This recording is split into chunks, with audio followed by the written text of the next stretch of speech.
आप मुझे ये बताओ कि ये सारे जो रूल्स चेंज हुए हैं, what was the triggering point for the immigration minister to make these changes? Okay, जो पॉइंट था वो ये था कि एक तो जो मैंने जैसे पहले बताया कि कैनेडियन जो सिटीजन्स हैं या पीआर होल्डर्स हैं, जो यहाँ के और यहाँ के नेशनल्स हैं जो यहाँ रह रहे हैं, उनके अंदर फीलिंग्स थी क्योंकि जॉब्स ही नहीं है।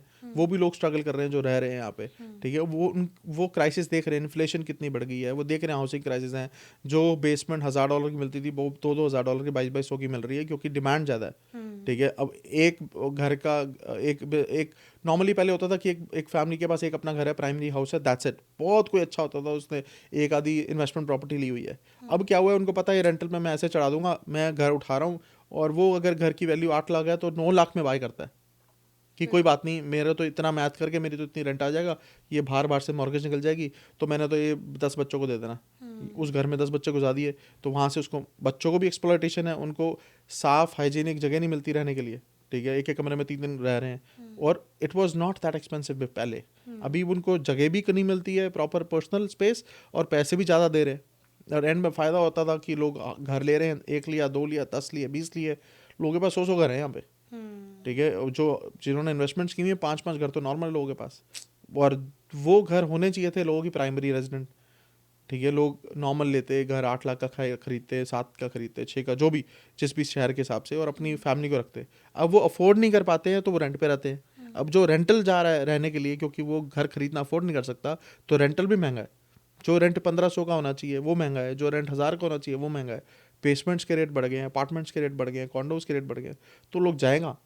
तो जो लोग परेशान हो रहे हैं, तो या तो वो रेंट देना बंद कर रहे हैं, तो भी गवर्नमेंट को प्रॉब्लम, या लैंडलॉर्ड्स को प्रॉब्लम है क्योंकि उनका टेनेंट्स अफोर्ड ही नहीं कर सकते, और रह रहे हैं एक एक साल। लैंडलॉर्ड टेनेंट बोर्ड में केसेस पेंडिंग है।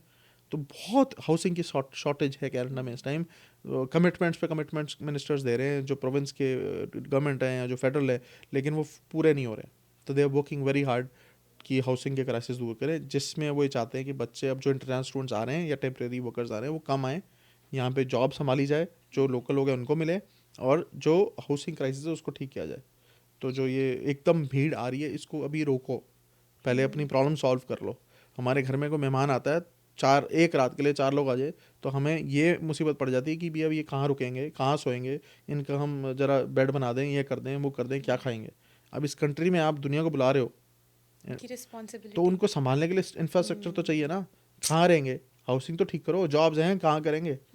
तो जब लोग आ रहे हैं उम्मीद लेके आ रहे हैं, तो उनके पास जॉब्स ही नहीं है, और मेजोरिटी लोग middle class, lower middle class से आते हैं, उनको जॉब्स करनी है टू सर्वाइव। तो जब जॉब्स ही नहीं है, वो कहाँ से सर्वाइव करेंगे। फिर उससे स्ट्रेस लेवल बढ़ता है, मेंटल इलनेस बढ़ती है, सुसाइड्स बढ़ रहे हैं, या क्राइम बढ़ रहा है, इलीगल हो रहा है।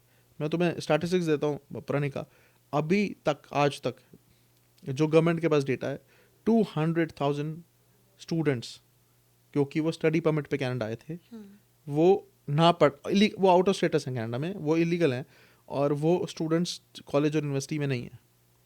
हर कॉलेज और यूनिवर्सिटी को गवर्नमेंट को बताना है कि हमारे यहाँ पे कितने बच्चे पढ़ रहे हैं, सब कुछ बताना है उनको गवर्नमेंट को, कितने बच्चे पढ़ रहे हैं, किस किस कोर्स में, किस सेमेस्टर में कितने बच्चे ने एडमिशन लिया, उनका सारी डिटेल देनी है।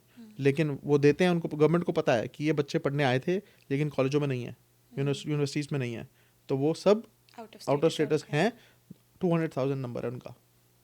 जो गवर्नमेंट को पता ही नहीं है। पता है, मतलब गवर्नमेंट को पता है कि ये पढ़ नहीं रहे, लेकिन आए स्टडी परमिट पे थे। ठीक है, तो वो कुछ ना कुछ रेफ्यूजी डालेंगे, कुछ कुछ शादियां करेंगे, या ऐसे ही रहते रहेंगे, तो वापस अपने मुल्क जा नहीं सकते, कैश पे जॉब्स है नहीं, तो उनका mental level, mental state, mental illness या मेंटल हेल्थ कितनी, क्या होगी, क्या स्टेट ऑफ माइंड होगा, उनको अपने फ्यूचर का नहीं पता। ठीक है, एनजाइटी लेवल, तो ये सब चैलेंजेस साथ ही हैं। ये उसका राइट। पार्ट है, उसके साथ गो विद द फ्लो वाला काम है, कि अब कुछ भी करते हो तो उसके कॉन्सिक्वेंसेज हैं, वो ही है ये।